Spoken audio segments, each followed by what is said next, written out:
Sebelum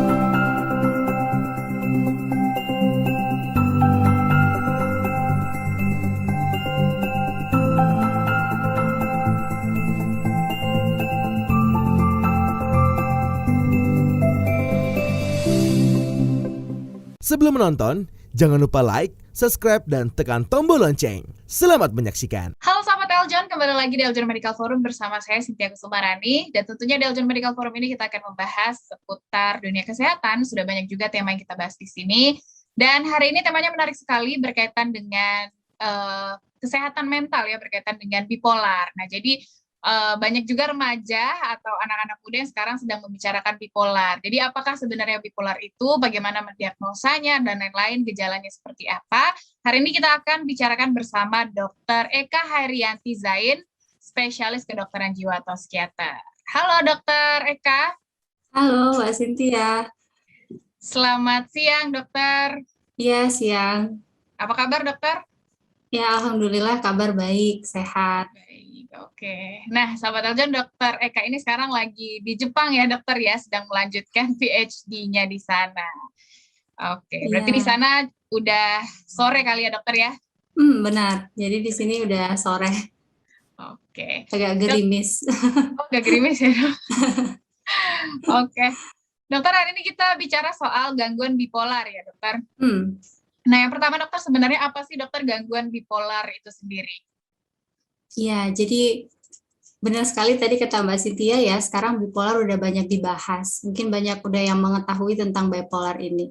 Nah, bipolar ini sebenarnya gangguan mental ya. Gangguan mental itu yang kemudian membuat seseorang mengalami gangguan perasaan atau gangguan mood.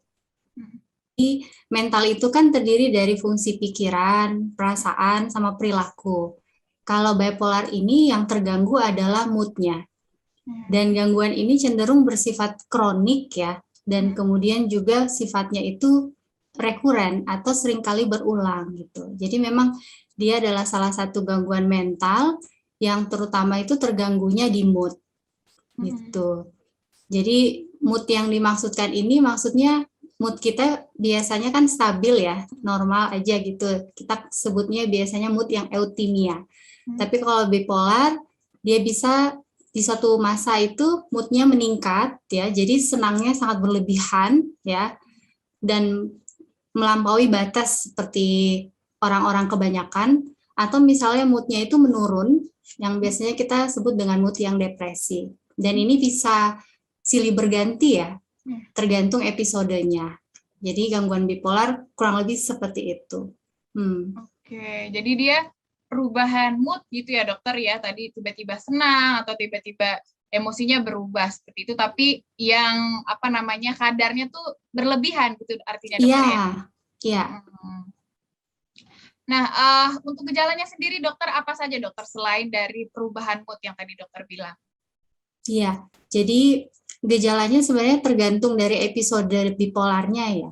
Jadi kalau misalnya bipolar yang terjadi itu episodenya sedang mania. Jadi kita kenal dengan mania, ada juga yang hipomania.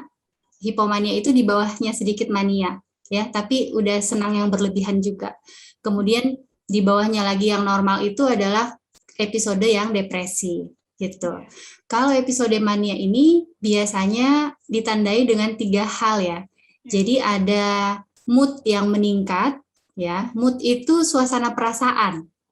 Dan kadang-kadang suasana perasaan ini menetap dipengaruhi oleh lingkungan. Jadi kalau misalnya kita dalam kondisi yang baik ya secara mental, kalau orang di sekitar kita suasananya bahagia, kita juga bahagia, senang. Kalau orang di sekitar kita suasananya sedih, kita pasti ikutan sedih. Tapi berbeda dengan gangguan bipolar, biasanya ada emosi yang blunted ya, jadi tumpul. Ketika moodnya meningkat, meskipun suasana di sekitarnya itu sedih, dia nggak bisa merasakan itu, jadi moodnya tetap di atas gitu. Atau kalau orang yang depresi, meskipun coba distimulasi dengan yuk nonton film komedi lucu nih, dia nggak ketawa gitu. Jadi moodnya di bawah, tetap dalam kondisi yang depressed ya. Jadi kalau mau dilihat gejalanya secara medis ya, kalau mania itu moodnya meningkat, kemudian aktivitasnya meningkat. Jadi segala hal rasanya dikerjain gitu. Semua dikerjain. Dan yang ketiga, energinya juga meningkat. Rasanya nggak capek-capek. Dokter, saya bolak-balik kiri kanan kerjain ini itu sampai nggak tidur semalaman saya bisa gitu. Kalau pada kondisi yang mania. Kebalikannya, kalau yang depresi, moodnya menurun ya. Aktivitasnya menurun. Dok, saya malas ngapa-ngapain, udah nggak bisa bikin apa-apa. Mau bangun pagi aja udah nggak bisa ngapa-ngapain. Yang biasanya saya bisa masak sendiri, saya bisa cuci baju saya sendiri, udah malas, udah berhari-hari pakaian ketumpuk, udah nggak bisa ngerjain apa-apa gitu. Jadi ada aktivitas yang menurun. Kemudian juga energinya menurun. Jadi rasanya tuh kayak badannya lemas.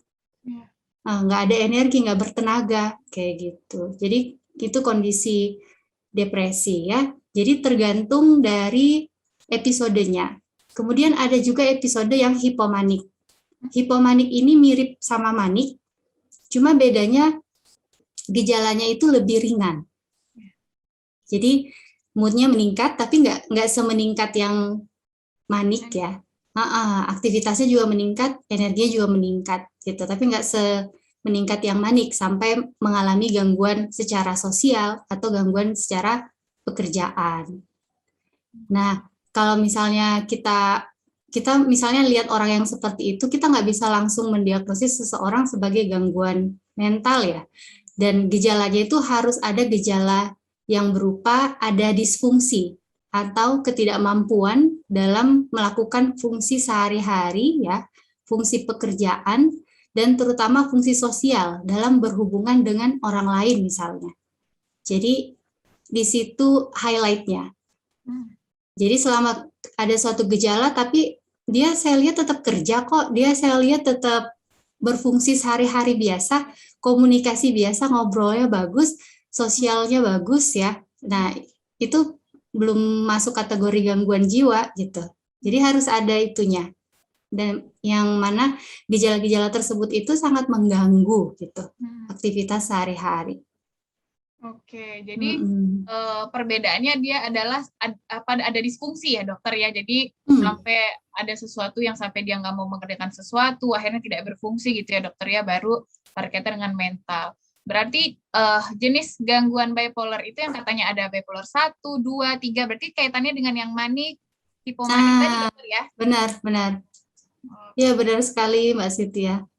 Kalau bipolar 1 itu episodenya biasanya ditandai dengan mania, nanti kemudian turun, kemudian bisa ke depresi. Kalau bipolar 2 lebih mild, lebih ringan. Jadi kondisinya nggak pernah sampai di mania, hanya di hipomania.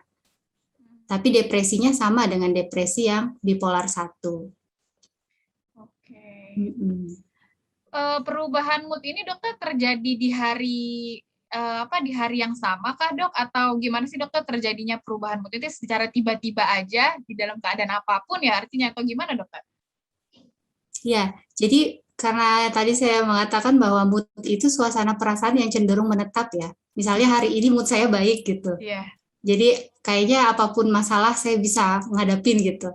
Nah, jadi kalau misalnya yang mengalami bipolar, itu perubahan moodnya bisa dalam beberapa hari ya.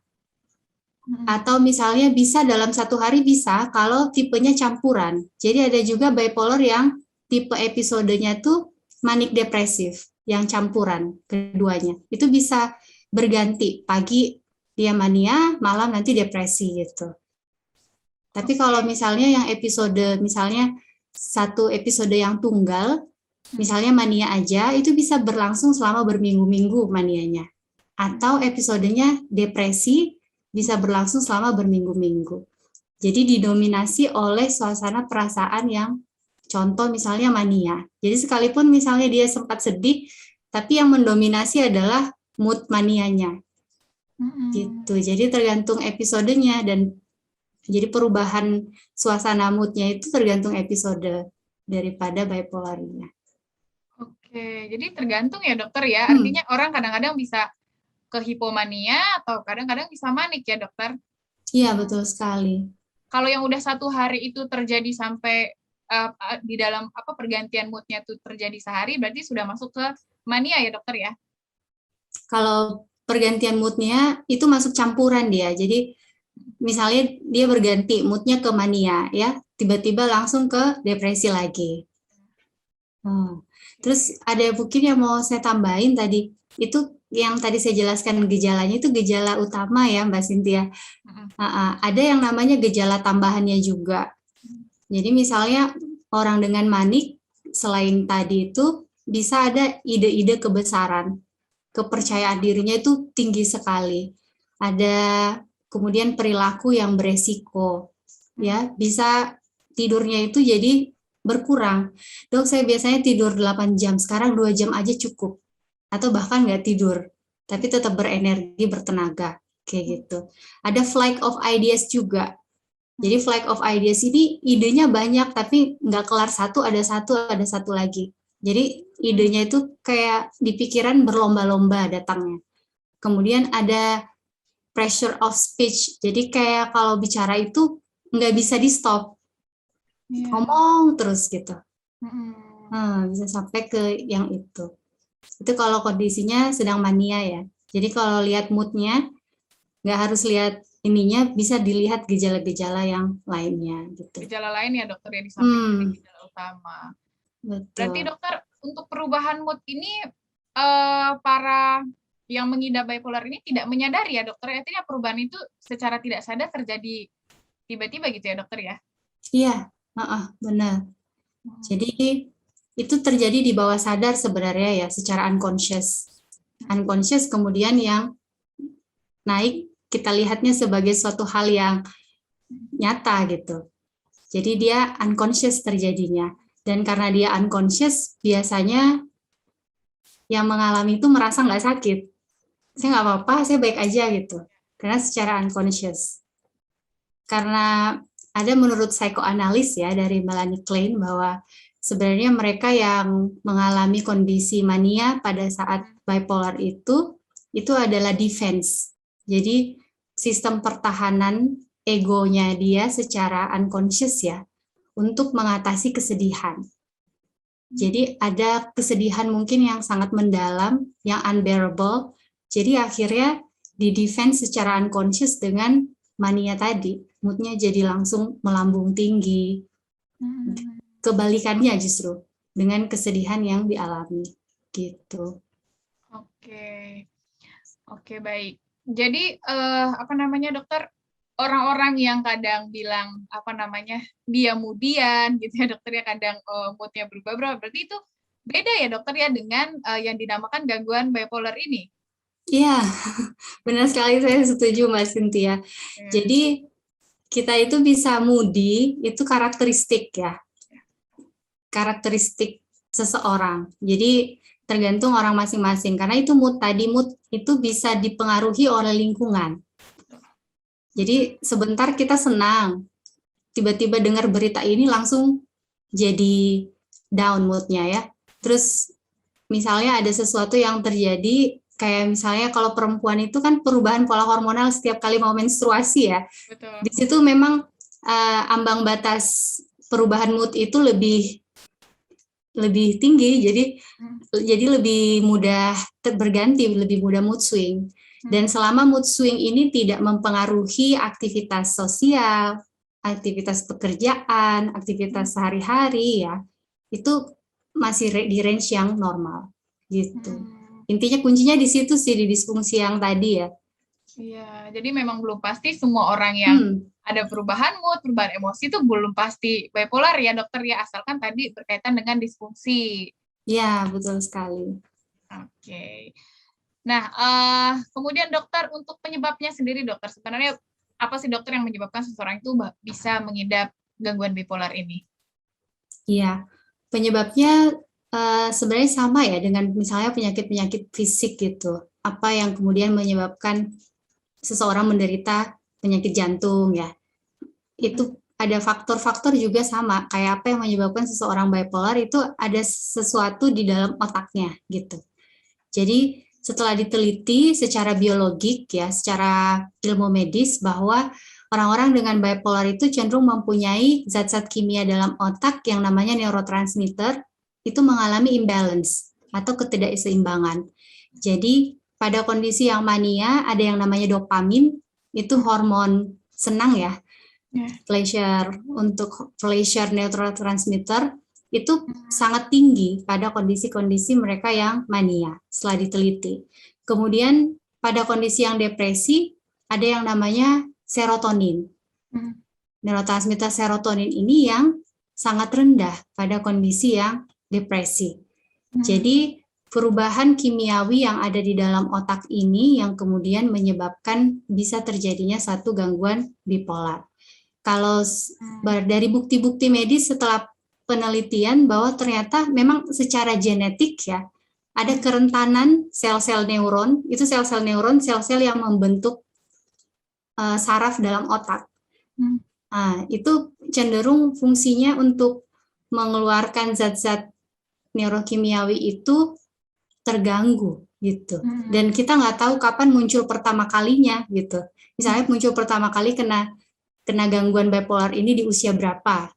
Itu butuh yang namanya pengaruh dari psikologis dan sosialnya. Jadi tidak hanya biologis ya, kemudian kita juga perlu melihat psikologisnya seperti apa. Apakah ada trauma pada saat kecil ya, kemudian bagaimana pola asuh pada saat kecil, hal-hal apa yang pernah dia capai, hal-hal apa yang pernah dia alami, ada kesulitan misalnya pada saat masa remaja gitu. Itu secara psikologis. Kemudian secara sosial juga seperti itu. Kita perlu melihat secara holistik jadinya biopsikososial. Karena itu semua adalah penyebab gangguan bipolar ini. Oke, jadi memang walaupun tadi sudah ada penyebabnya di saraf di kepala gitu ya dokter ya, tapi yang membuatnya semakin ini artinya faktor lingkungan yang menjadi berperan juga ya dokter? Betul sekali, betul. Berarti untuk tingkat hipomanik atau maniknya sendiri dokter nggak beratnya gitu ya dokter ya? Apakah itu kaitannya juga dengan lingkungan? Karena kan mungkin memang ada orang yang terlahir dengan sudah memiliki, tadi ya dokter ya berkaitan dengan saraf dan lain-lain, tapi ternyata mungkin setelah dewasanya ada yang gejalanya biasa aja, ada yang mungkin mania akhirnya gitu ya dokter. Itu berpengaruhnya terhadap apa itu yang mempengaruhi?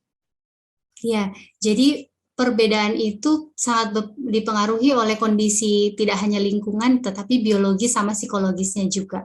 Jadi manifestasi klinisnya ada yang ringan, ada yang berat, ya, ada yang hipomanik, ada yang manik, misalnya itu sangat biasanya sangat dipengaruhi oleh kondisi tadi.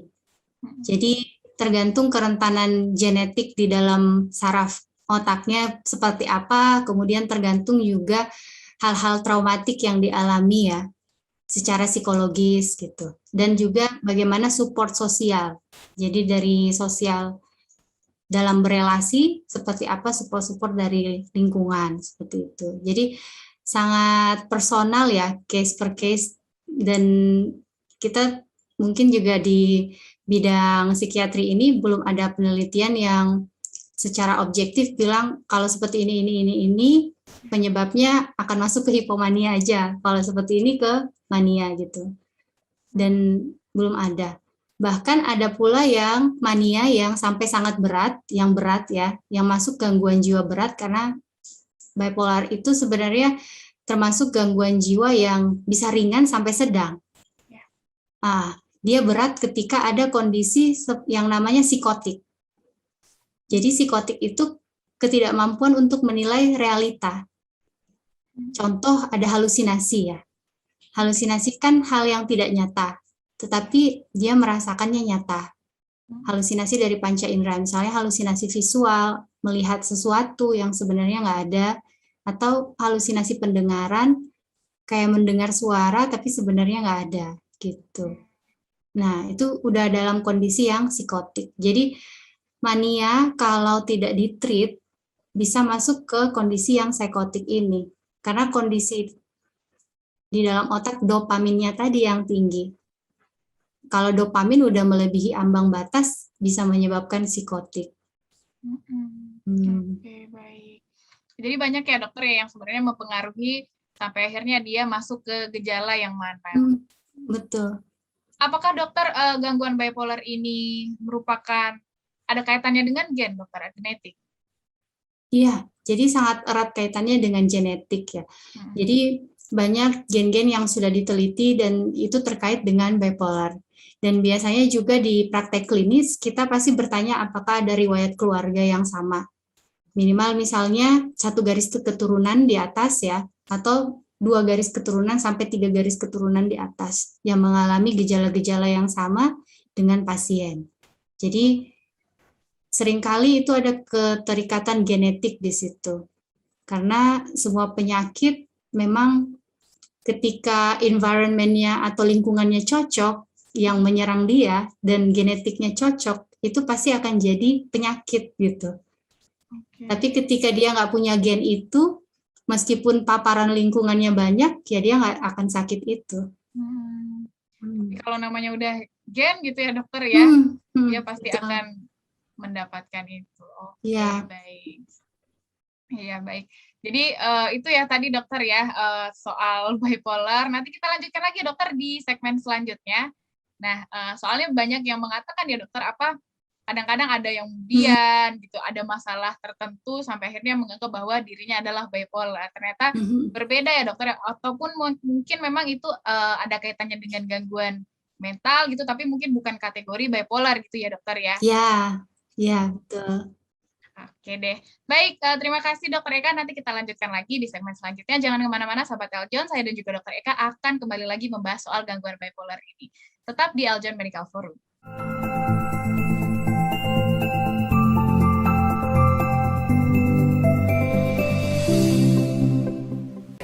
Hai Sobat Eljon, sudah selesai nontonnya? Jangan lupa like, subscribe, dan tekan loncengnya untuk dapat update terbaru dari Eljon TV.